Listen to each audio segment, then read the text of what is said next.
Na setup lamang daw, yan po ang ginigit ngayon ng vlogger, influencer at content creating platform founder na si Franco Mabanta matapos ang arestuin ng NBI sa Pasig. Kaugnayan ng umano'y mali-maletang perang tinanggap ng kanyang grupo para umano hindi ikanta si dating House Speaker Martin Romualdez. Nasa frontline. Ang balitang yan si Gio Robles.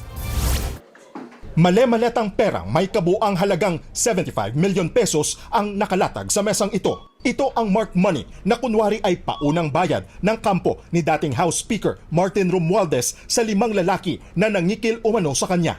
Sa isang exclusive subdivision sa Pasig, nakipagkita kagabi ang grupo sa nagpakilalang tauhan ni Romualdez. Pagkakuha ng marked money, dito na nagpakilala ang kanilang ka-meet up na ahente pala ng NBI.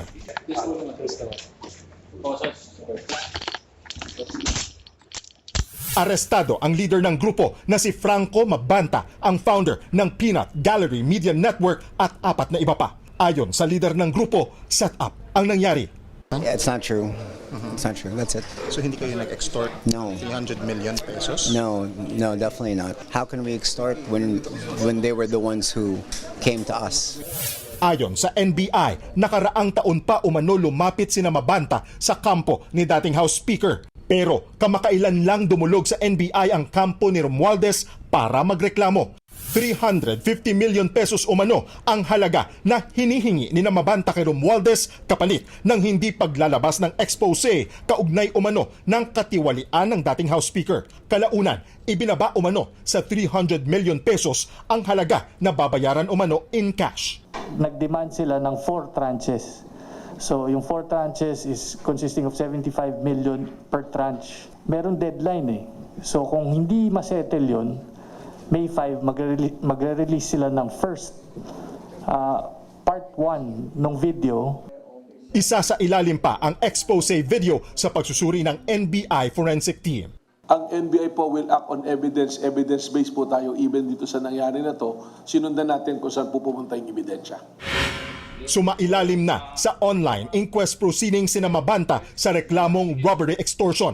Dadalhin sa NBI detention facility sa Muntinlupa sina Mabanta. Si Mabanta ay bahagi ng campaign team ni Pangulong Bongbong Marcos noong 2022 presidential elections. Kilala rin siyang taga-suporta ni dating Pangulong Rodrigo Duterte. May libo-libong followers sa social media si Mabanta, kung saan madalas siyang mag-post ng mga komentaryo sa politika at iba pang national issue. Ayon sa NBI, hindi nila pinag-iinita ng mga kritiko ng gobyerno. Wag raw haluan ng politika ang operasyon ng NBI.